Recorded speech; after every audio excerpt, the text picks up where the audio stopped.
everyone. Welcome to RPV City Talks Public Safety Edition. I'm Liz Brown Swanson, and it's great to introduce here in our studio to talk about all things public safety. We have Deputy Derek Clotworthy with the Lomita Sheriff's Station, and also new to our City of Rancho, Palos, Verdes, who has been hired to manage our brand new public safety division. We have Jennifer Schmid. Welcome to both of you. How are you doing? Good, thank Doing you. Thanks great. for having us. Well, thank you for all you're doing for helping keep our community safe. And I think to start, let's hear more about your background, how you got into law enforcement and have wanted to serve the community this way. Deputy Clotworthy, we'll start with you. Yeah, of course. You know what? I've been a deputy now for about 8 years. I just had my 8-year anniversary on March 17th. Really excited about that. It seems like time is flying for me. You know, I'm local to this community. I grew up in the city of Lomita. And I think me getting into law enforcement was a classic case of monkey see, monkey do. My mother is a deputy, still is. She should be retiring soon, any day now, I think. And she actually patrolled in the city of Lomita as well for about a decade before moving on to other parts of the department. So I grew up exposed to that, seeing that, being in and out of the station myself. And I think that's what led me to be where I am today. Well, we appreciate you have a great mom, and thank you for her service as well. Jennifer, you joined our team back at the end of the year, and you're new and also rolling out our new division. So talk about your interest in public service and public safety, how that all came together. Yeah, so I actually started December 2024, so that's when the division officially got implemented. I actually joined public safety back in 2018 with the city of Lakewood when they first started developing their public safety department. Now, in all honesty, I joined just because I was a broke college student and I needed a job. But then I grew to love public safety when I started interacting more with law enforcement and enhancing the services for our community. We started off with only 3 services. There was a couple of public safety officers dispatched out of the Lakewood station. We had a school safety assembly that replaced the STAR program because of the defunding in the department. So I was in charge of that, as well as our robust neighborhood watch program too. So that's what we started with. And then over the course of 4 or 5 years, just built it from the ground up. And now I think I can confidently say it's a fully functioning public safety division. And I had the opportunity to come and do it here as well. So I'm looking forward to seeing how this all rolls out. What you're both working on together right now is we're talking about the city's new public safety division.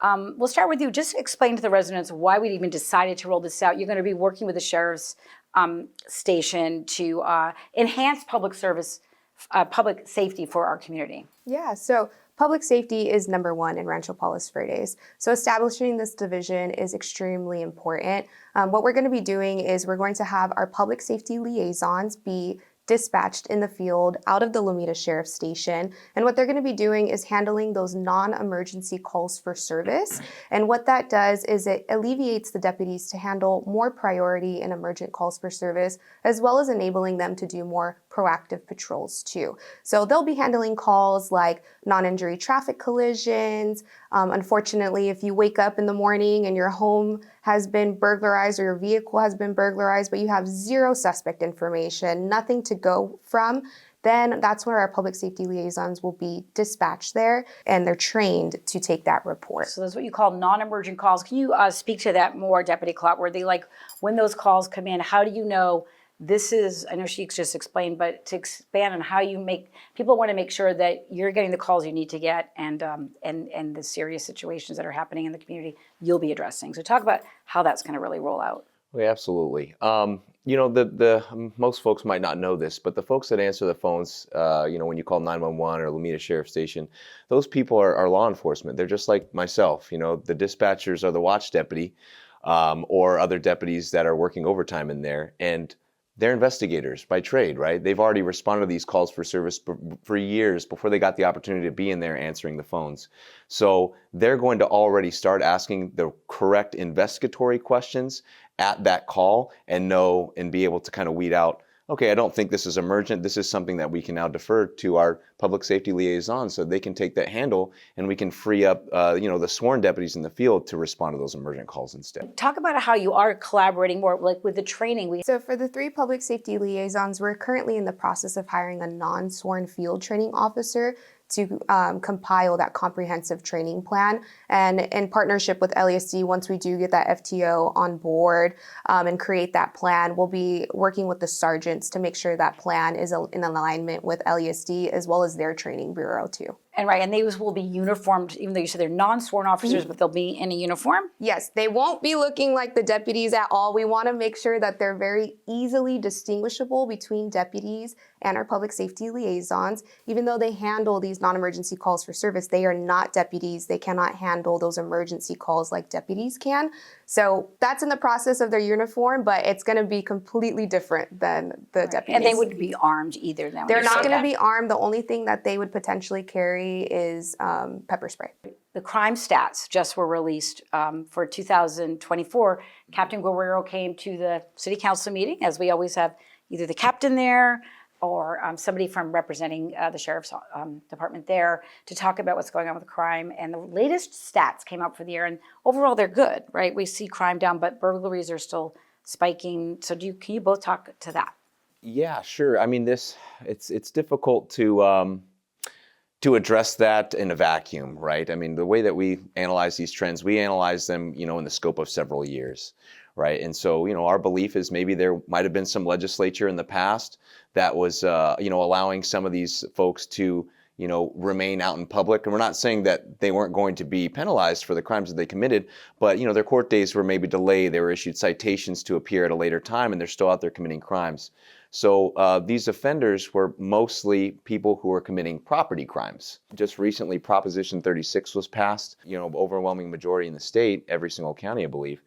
And what that means is now there's going to be some repercussions for those property crime repeat offenders, right? So our belief is that the crime trend should now start to turn in the proper direction in response to that, because we'll now be getting those folks off the streets and getting them the help that they need. That's going to take time, right? Criminals aren't necessarily aware of this new legislature. They may still be committing the same offenses and may still be in their same habits, but as they're getting arrested by us, and I've arrested some personally and had to give them the hard news, hey, it's not going to be a ticket this time.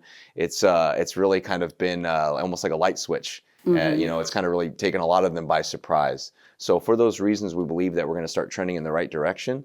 And then, all this time we've still been doing what we need to do. We've still been investigating crime, taking people to jail. But, the criminal justice system is, it's a much more complicated system than just what our part of it is. I don't know if you want to add to that as a public safety division manager, especially with the latest numbers that you saw come up and whatever, were there any trends that you saw that you want to speak to our residents? Yeah, so it's important to note that the crime in RPV is low, but one crime is too many crimes, mm-hmm. right? So the ones that we saw an uptick in is the residential burglaries, as well as fraud. So for residential burglaries, it could be something as simple as people being complacent of leaving their doors unlocked, leaving their windows open. And I fall to that sometimes too. And you have to remind yourself to become and do that habit of locking your doors. Reminding your neighbors to lock your doors is really, really important. But with that, because we saw that trend with the Lomita Sheriff Station, there is a crime suppression team. So they use that to saturate that area and saw the trends happening there, as well as having extra patrol in that area during certain times of the day that they saw a trend of, these burglaries happening. The other thing is fraud. This is pretty common throughout the whole country. We all get those annoying texts that say your package is being delivered or your Amazon gift card is here. And those are just phishing scams.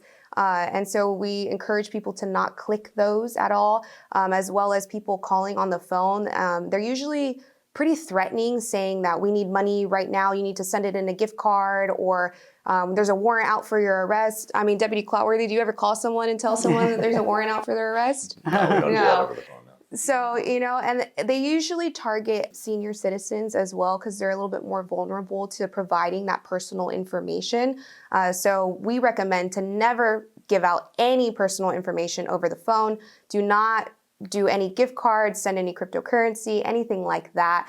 And if you're unsure whether or not it's a legitimate source, just call the company itself or contact the Lomita Sheriff Station before sending anything. And when you just said that, contact the Lomita Sheriff Station, this is a good opportunity now in the show to talk about when's the time to call Lomita Sheriff Station? And we know the whole, when you see something, say something campaign, there's a lot of residents like, I'm not sure if I should call. I see a strange looking character walking down my street right now, and I don't know if maybe I should be calling this in. I've never seen this person here.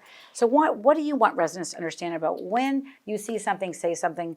They call 911? Do they call your phone number that we see listed behind us, 539-1661? What do we do? Sure.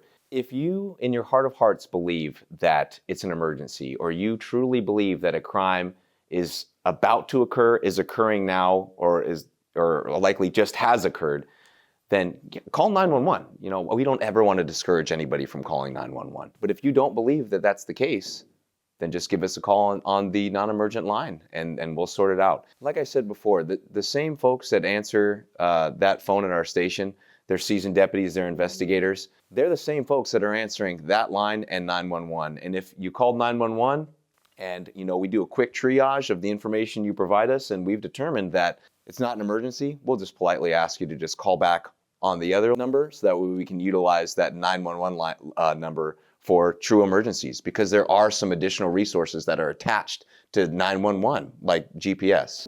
I was talking with Jennifer earlier about this motto, when you see something, say something, like giving examples like how this has really been how this is an effective way to prevent a crime, to help solve a crime. We want you to call, because the see something, say something is so effective. I'd say the majority of the folks that we arrest in real time are because someone just saw something and they gave us a call. It could be, you're shopping at one of our shopping centers, and you just see something that's a little suspicious, or maybe somebody just ran out of a store. You might not have all the pieces of a puzzle to say definitively that a crime occurred, but it's still suspicious enough. You call us, we coordinate deputies. Those dispatchers are already on the radio before the call is typed in, and deputies are there within minutes, and our success is greatly enhanced because of that. So one of the campaigns that's already out there and published for our residents to take a look at is we actually launched the how to call the station. So there's different guidelines and criteria when you call the station. The dispatchers are going to ask you certain things. So we want you guys to be as prepared as possible of what they're going to ask you. So there is a portion where it says how to call 911, and then a portion where it says how to call the non-emergency line and what to look for, and just to be able to really describe the information or what they're seeing, so that way they're able to get the information at hand, and the deputies are able to either make the arrest or see and check on the suspicious activity. And I know there's an anonymous way you can call in if you want to do this anonymously. It's called LA Crime Stoppers. Talk about that as a resource for residents. Sure. LA Crime Stoppers, it's not a call that's going to go directly to our station. So if you're trying to call anonymously about something that you believe is happening right now, then I would discourage you to utilize that. Right. Okay. You could always still call our station or call 911 and say, hey, I would like to remain anonymous, and we'll honor that. But if this is information about something that's happened in the past, go ahead and call that number. And that's a tremendous resource for us still. I like to focus on crime prevention tips. And I don't know if since you've been doing now since 2018, working on educating the public about public safety, what are some of the greatest tools you've learned about along the way? Man, one of the greatest things is just get to know your neighbors. Get to know your neighbors and talk to them. Talk to them if you're going on vacation. Talk to them about, different crimes of opportunities that they're seeing that they're doing, or even yourself might be doing. So what I mentioned earlier about, leaving those windows open, that's a crime of opportunity. We want to make sure that we can circumvent that, so that way we don't give the opportunity for the criminal to commit a crime. So leaving your windows open on your house when it gets hot, leaving your windows in your car, leaving valuable items in your car on the seat. Oftentimes, even if you just put a jacket over something, a criminal might think like, oh, you're hiding something underneath there. So just really taking away that opportunity for them. And especially if I get Amazon packages all the time, but I'm very friendly with my neighbors. So they know that if I'm not home, I can text them, or they see that, my windows aren't open or anything, they'll grab the package for me and text me and let me know. Or if it's a really pricey item, I get it delivered to an Amazon parcel locker. So that way it's a little bit more secure, and that those criminals aren't casing and seeing that there's a lot of packages being delivered to this home. Are you getting a lot of calls about Amazon packages not arriving and being stolen? Yeah, unfortunately, it's common too. Mail theft is a very common call for service that we'll get. So what I encourage people to do is to, contact the post office or stay in contact with Amazon and review what mail and what parcels are supposed to be arriving at your home and at what time. So that way you can be on the lookout for them and you can, retrieve them in a timely manner. So that way you don't become a victim of a porch pirate. Yes. Some of the tips that you like to share? You are both go out to the neighborhoods and talk to residents and do community policing. Really, what are some of the best things you'd have to share to people that have that aha moment? Say, I need to do that. You really have to know your neighbors, right? If everyone knows each other, everyone's looking out for one another. I really feel that's going to solve a lot of our issues, right? Because people are going to instantly recognize somebody who doesn't belong, and that's going to stick out in their mind, and it's going to make it very easy for them to relay that information to law enforcement, right? And give us a good suspect description for if a crime does occur. But no, just like I'd already mentioned, be in contact with your carriers, retrieve your stuff in a timely manner, or have a friend retrieve it for you. Lock all your doors, lock all your windows. You talk about things we can do as homeowners to protect our property. I want to talk about camera security systems because we live in a time now where, technology is so important. And with cameras, we have the ALPR readers out there, automatic license plate readers, are helping to fight crime. So why don't we talk about that piece? Your thoughts on, should every home have a security camera system? What do you think about those and what they do? Yeah, absolutely. I mean, I think every shed, every roadway, I think should have a camera system. They're so helpful. And some people might rebuttal and say, well, but it didn't stop someone from breaking into my house. Right, there have been instances where it didn't deter criminals, but we were still able to utilize that camera footage on the back end to investigate and apprehend them after the fact. Mm-hmm. Or, let's say, maybe your home was the victim of a burglary or some other crime, but your neighbor had some cameras. And, thank goodness for them, because now we're able to utilize their cameras and capture maybe not them committing the crime, but maybe somebody fleeing the scene or entering the scene just before the crime occurred. So they're a tremendous resource. Right. You said the Alpers cameras? Yes, the automatic license plate readers. Our city, the whole peninsula, they're all over the peninsula now as a city council, being a public safety #1 goal, has certainly put the resources into them. I don't know if we're still going to be adding more to the fleet, or do you know about that at this No, point? as of right now, all of the Alper cameras that are on the peninsula, they actually were just upgraded, which is really good. But Deputy Clotworthy, if you want to share on why Alper cameras are extremely important to have in the city. We are huge fans of this technology. They're an incredible resource to us. They're kind of littered throughout some of the major intersections in and out of our peninsula. And what's great about this technology is, look, it's not like what people think. It's not capturing a 24/7 live feed of everybody walking down the block in their vehicles. No, it's just taking pictures of cameras. It's taking still of license plates because of the reflective coating that they have, right? And it triggers that response with the camera. So it takes that still image, and then deputies have outfitted in their computers, in their vehicles, a program that will get real-time notifications of those vehicles of interest traveling through those intersections. They'll now know a vehicle make and model description, the last known direction of the vehicle, and what the want is for that vehicle. If it's a stolen vehicle, or like a assault suspect vehicle, or even just a vehicle of interest that we think might be connected to another crime, they'll get that flag. And now deputies can start coordinating immediately to try to apprehend that vehicle. And we've had tremendous success doing so. I do have to share my one ride along I did with Lomita Sheriff Station. It's been a few years, but it was since you had this technology, and the hit was an unregistered vehicle. And the deputy did pull over, and the person driving the car was wanted. I mentioned a ride along. Now that you're heading up the public safety division, have you been on your first ride along? And I have. It was actually with Deputy Clotworthy. How did that go? It was pretty long. We have a lot of ground to cover. Yeah, I'm new to the peninsula, so I wanted to make sure that I do my due diligence and understand the needs of RPVs. So we went through almost every street in RPV. It's very important to cover all of our The geography jurisdiction. is a challenge for law enforcement. What happens, it's only hard to get in and out of here, but it's also hard to get around the hill. When you do those ride-alongs, what are you looking for education for the person in the car? Like, hopefully they'll see. They'll understand a day in the life of a deputy for sure. Absolutely. And that's really what I try to do. I mean, there's no way that I could fit every single thing that we do into a few hours. I mean, we spend months, almost to a year sometimes, training our deputies just to be able to patrol. But I do try to do my due diligence and try to give you that snapshot, try to give you a taste of a little bit of everything that I deal with.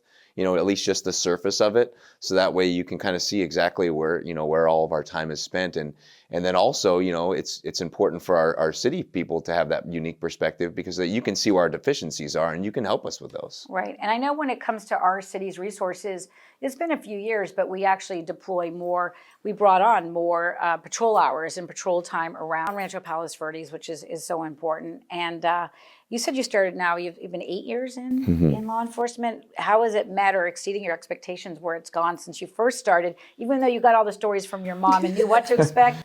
What can you never really be prepared for? Oh man, that's difficult. That's a difficult question to answer.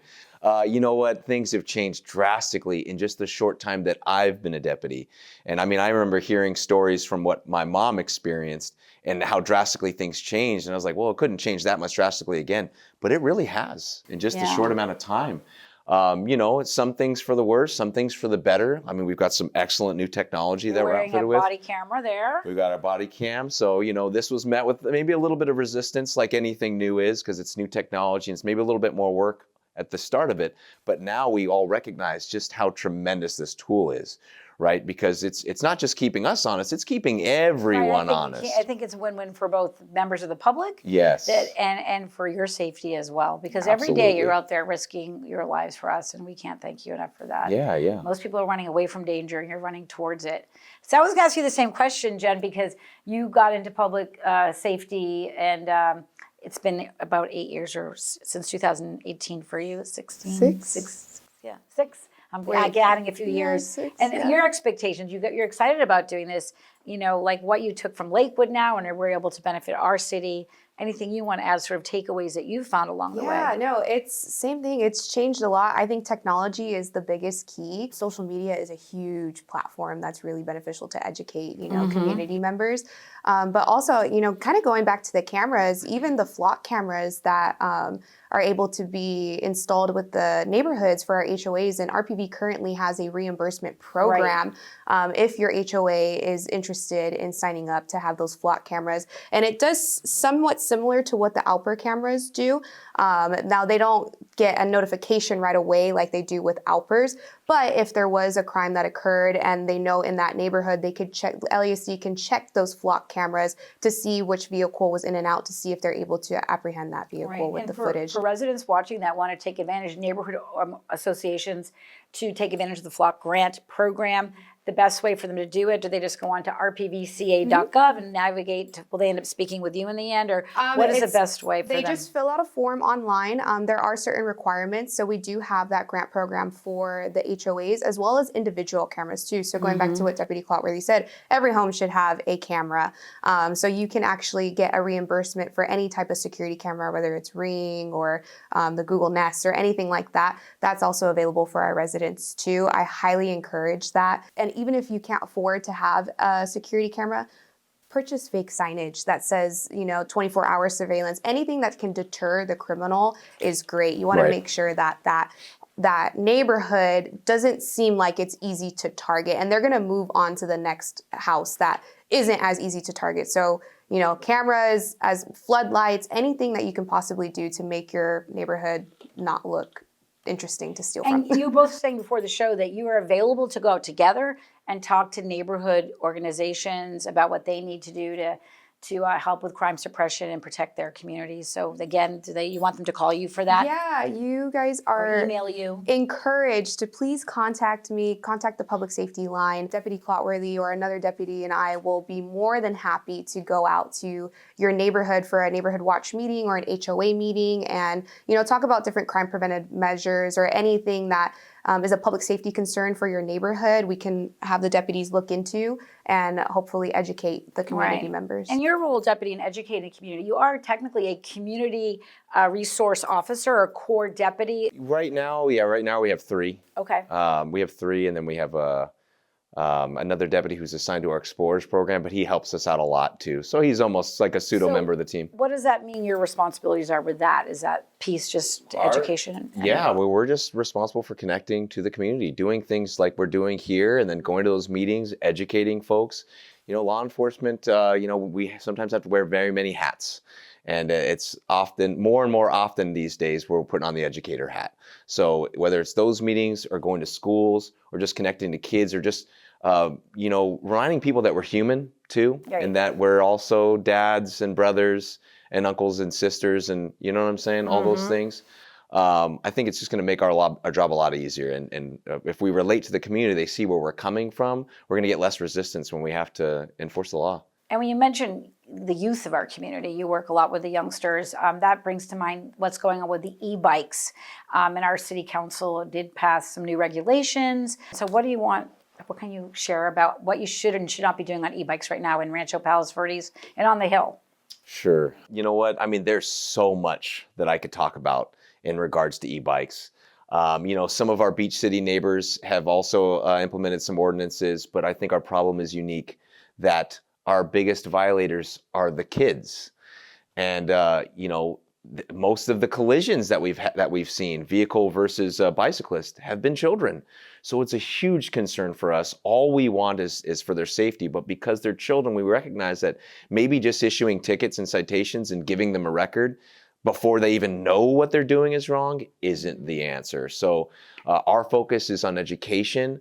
Our strategy is to partner with the school district and actually get to the schools, get to the parents, because ultimately the parents are the ones purchasing this tool. It's a tool for their children, and just educate them. And if I could, just a couple of pointers, Of course. that I have to say. An e-bike, a true e-bike, is a bike, right? Which means you're allowed to be on the roadway and you have to follow all the rules of the road. And although there's no law right now that says you have to have insurance to operate a bicycle on the roadway, that doesn't mean that you might not still be liable if your child causes an accident, right? And the majority of the accidents that we've seen where the kids are involved, unfortunately, the reality is the kids are at fault. And I don't think parents know that. I think that if they did know that, there might be just a bit more hesitation when they're purchasing these vehicles or allowing their kids to go out and ride them.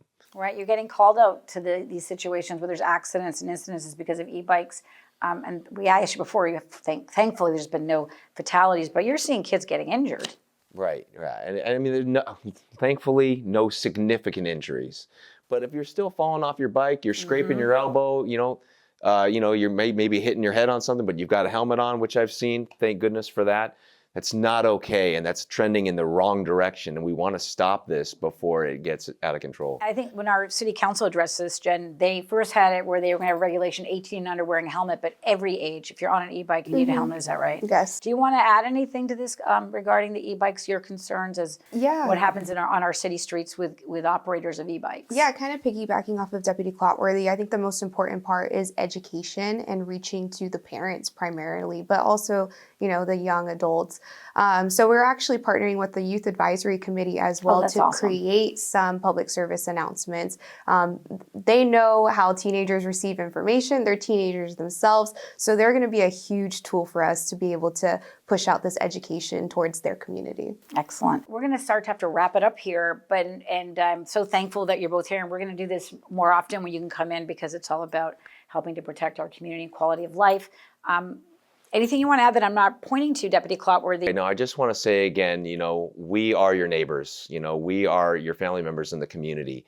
And I sincerely do mean it when I say you're never bothering us. You've got to call the Lomita Sheriff Station for whatever it is. And if it's something dispatchers can't answer, we're going to forward you to whoever it is at our station that does have the answer for you. But it's our partnership, us in the community, that really, truly enhances public safety. So please don't be a stranger. And for you, anything you want to add to that is also just more about the timeline too, what we should stay tuned to with the Public Safety Division coming our way. It's happening. So like I mentioned earlier, public safety is #1 priority here in Rancho Palos Verdes. Now the Public Safety Division is slow moving. It does take some time to build a fully functional public safety division, but we are here to serve the community. That is our primary purpose, and to enhance public safety for our residents. So we will do everything in our capabilities to serve our residents the best that we can and to make sure that they stay safe. All right. Well, thanks again for your service. We appreciate that. That'll do it for this edition of RPV City Talks Public Safety Edition. Stay safe out there. Thanks for tuning in.